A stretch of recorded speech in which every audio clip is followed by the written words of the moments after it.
So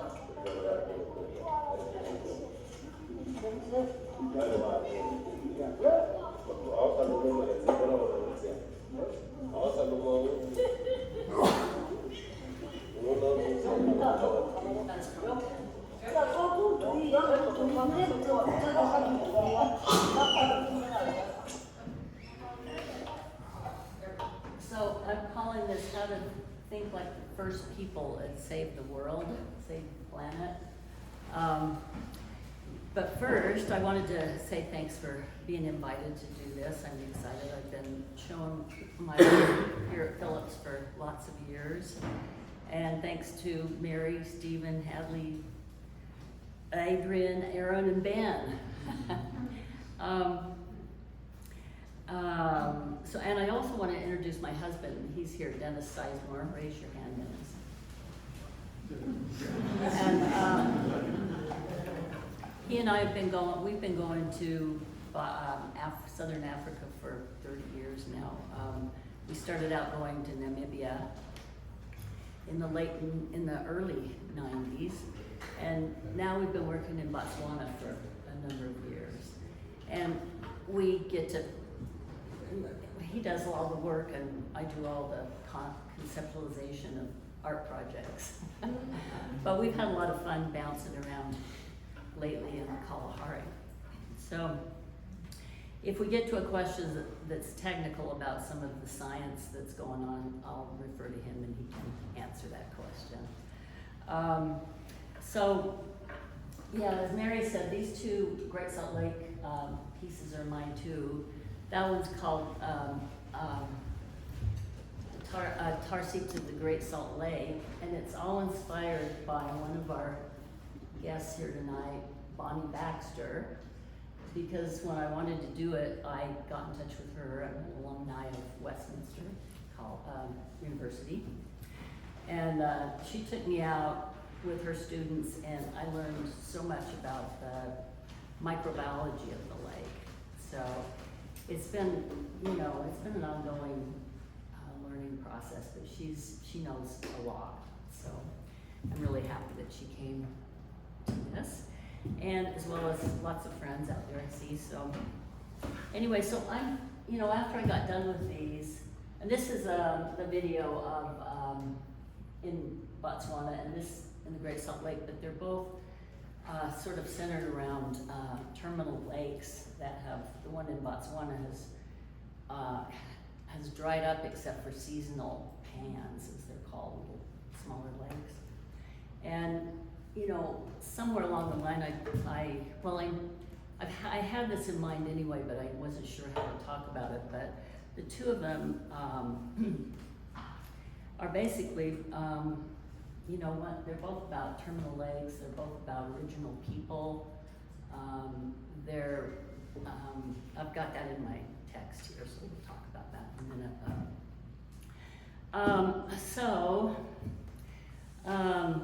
Lake Bonneville and here it is, on Lake Makatikati. There are two terminal ancient lakes, and they're two groups of hunter-gatherers who were the caretakers, the early ancient people that took care of the lakes and lived on them and respected them, and they're on opposite sides of the globe, so that was interesting. And it's also when you watch this video especially, it's all about remembering how original people honored their lakes and everything, plants, birds, animals, water, fellow human beings, and have respect for all that. So that's why I think that we can learn something. In fact, I think that we need, our survival depends on learning to be gracious and understanding that we're not the apex at all. So the Great Salt Lake, a 15,000-year-old remnant lake of Lake Bonneville, originating during the Pleistocene. The first people of the Great Salt Lake were the Shoshone, Goshu, Ute, and Paiute. We must hold them in mind as we begin our journey to restore the Great Salt Lake. We must remember the lessons of love, stewardship practiced by the first people of the lake.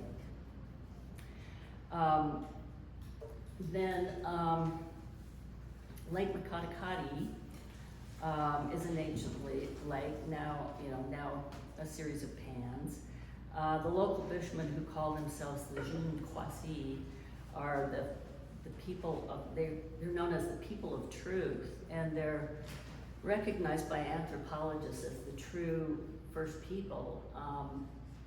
A lot of anthropologists say they're 150 to 200,000 years old, originating down where Cape Town is in South Africa. And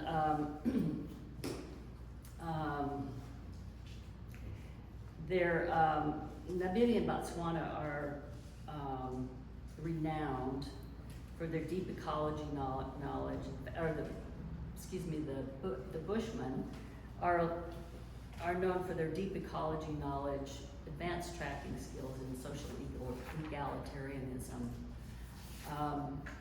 And so Dennis and he's working on a project now in Botswana that's just starting to come together, and we're literally waiting for news that the president of Botswana he's put out an edict that the Bushman, San Bushman will get will be in charge of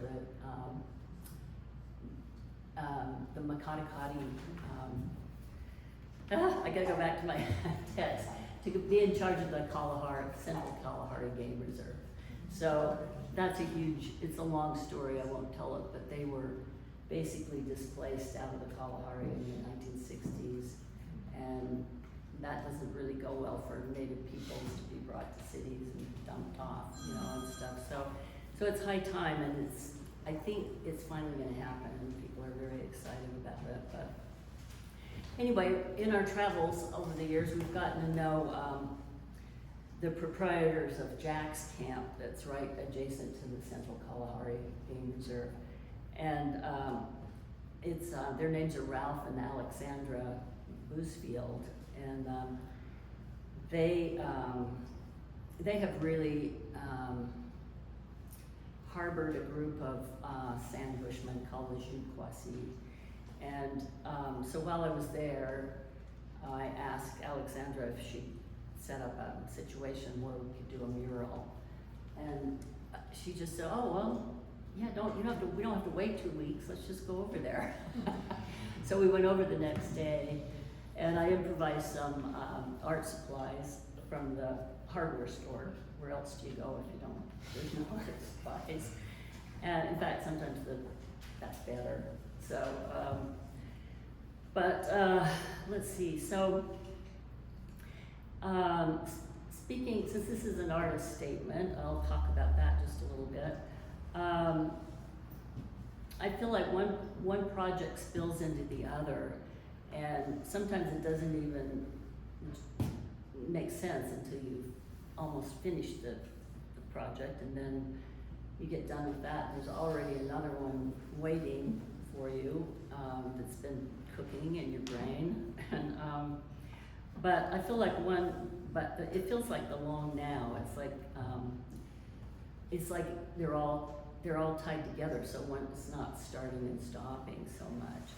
And I felt this way when I walked into a cavern of a 2,000-year-old baobab tree, and it had a entryway that was kind of just like that, just big enough to walk into, and when you got in, it was like a cathedral in there. It was pretty, it was a big cavern, and it felt like I'd gone into a cathedral, and it felt like it had a repository of wisdom from the desert, from the time at least when the time the sand started walking around. And I felt like it embodies knowledge, but sometimes we don't know how to open our minds to its vastness. But the first people know how to do that. And I think that's what we have to concentrate on incorporating into our lives. So I'm hoping myself to incorporate some of that. In drawing, I'm gonna use a drawing artist term too, like Kelly did.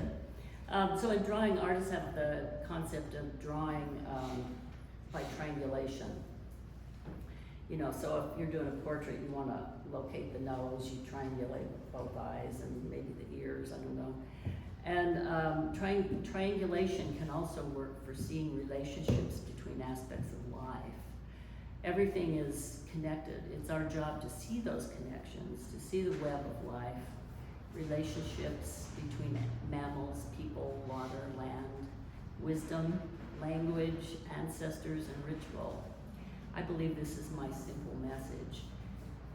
I also wanted to mention in this video there are they took lots and lots of handprints, and I think that's a universal symbol and it's a profound connection, personal connection to place, acting as an ancient signature of an individual's presence, identity, and spiritual belonging to the land. So visual literacy in the digital age makes it less attuned to multi-sensored embodied knowledge, which otherwise helps us to interact with the world beyond words. And that's what, you know, everybody who is an artist and loves art, you know, understands. So being with the Jeune Poissy gave me hope for the humanity to return to modern people and prevail again. It's our only chance of survival on this planet, is to get along.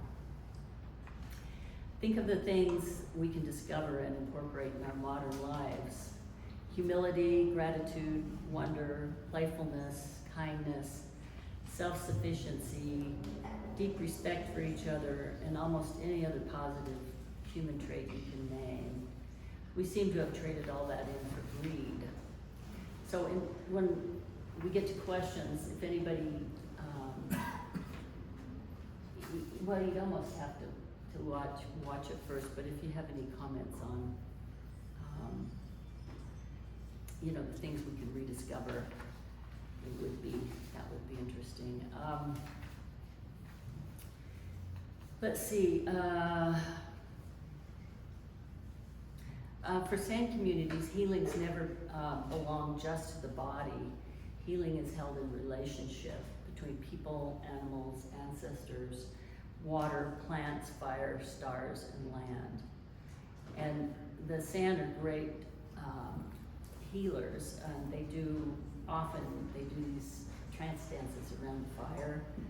And it's one of the great expressions of this worldview, a practice where personal healing, community healing, and environmental healing are woven together. So. I have a question. Good. You put some equations from the Great Salt Lake area to this place in Africa. Were there any, is there a likelihood at all, even in your mental life, that a baobab tree might have a place in Utah? You know, I assume it would. If they nurtured and cared for? Well, then they've kind of been on the decline, but they live 2,000 years, so, or long, I don't know, longer.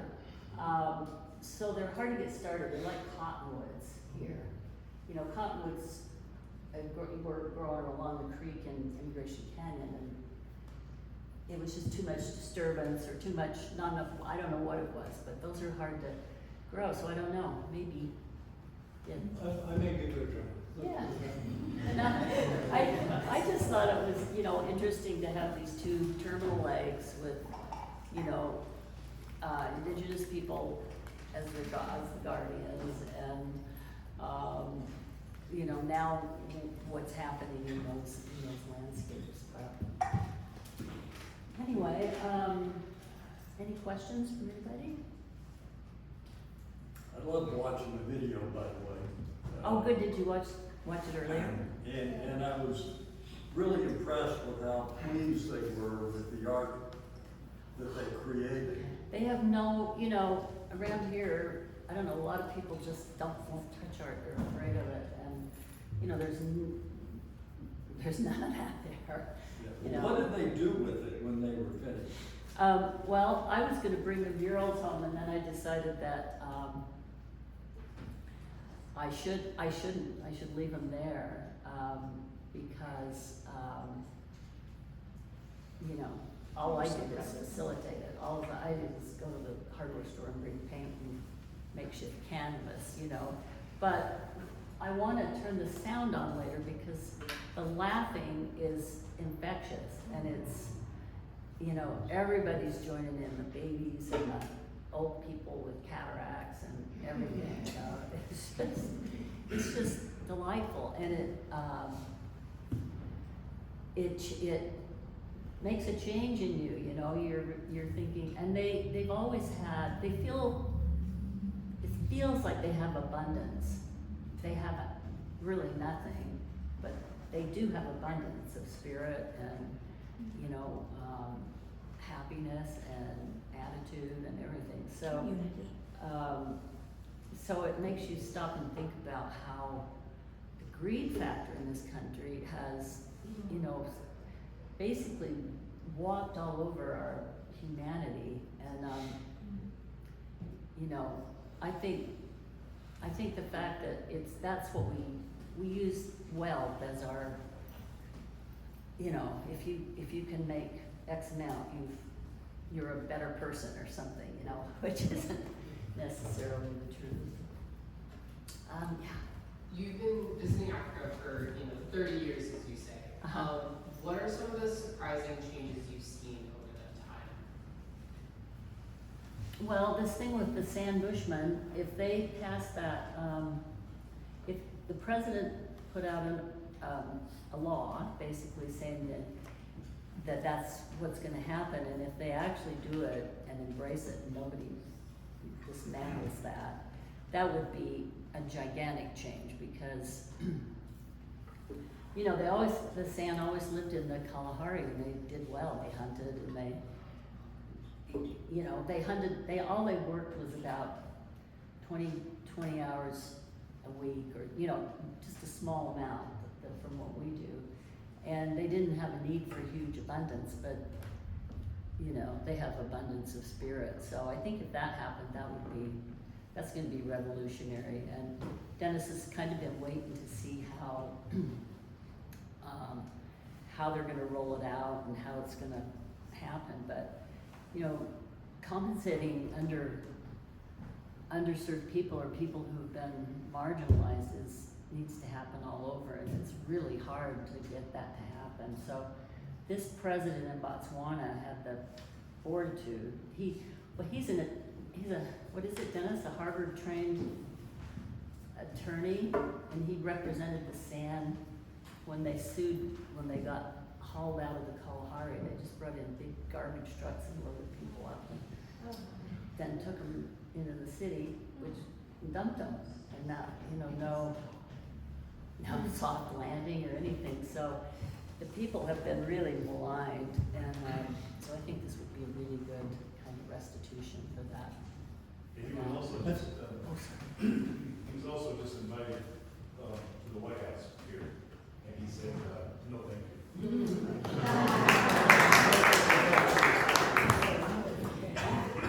I was going to say there's a real precedent for that, because there's this large national park in Australia, Kakadu National Park. Oh. And that's operated by the Aborigines. Oh, that's good to know. So they're in charge of managing and running the park, setting policy, and When did they do that?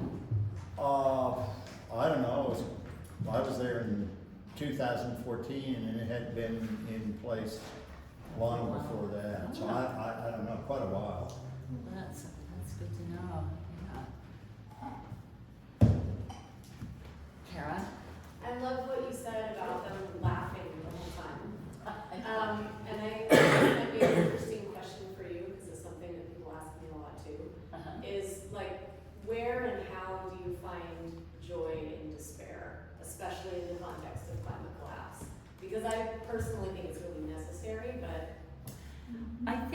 kind of about this,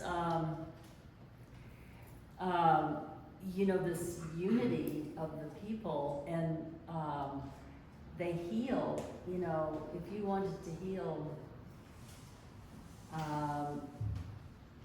you know, there's got to be other healing. There's got to be healing in the rest of your family and around you, and in the community. I mean, I think when things in the community and the environment are so broken, it's really hard to find that kind of feeling that this is, you know, like a death of someone would be a natural, you know, and you're still gonna have grief, but I think I think you feel like you're part of something bigger, and that is a comfort. I practice laughing, just so that it'll be that much easier when the event actually occurs. I'll be up to speed, ready for You know, I've read that laughing is good for your, what's that, the vagus nerve, that they think now has a lot to do with autoimmune disorders and so many health issues. They say that singing and laughing are really good, so. Let's do it. Yeah. Anyway, maybe we can, when we get the other speaker through, we could just turn this on. It's about 7 minutes, but it's, we're already into it away, so it wouldn't be that long. Okay. Thank you.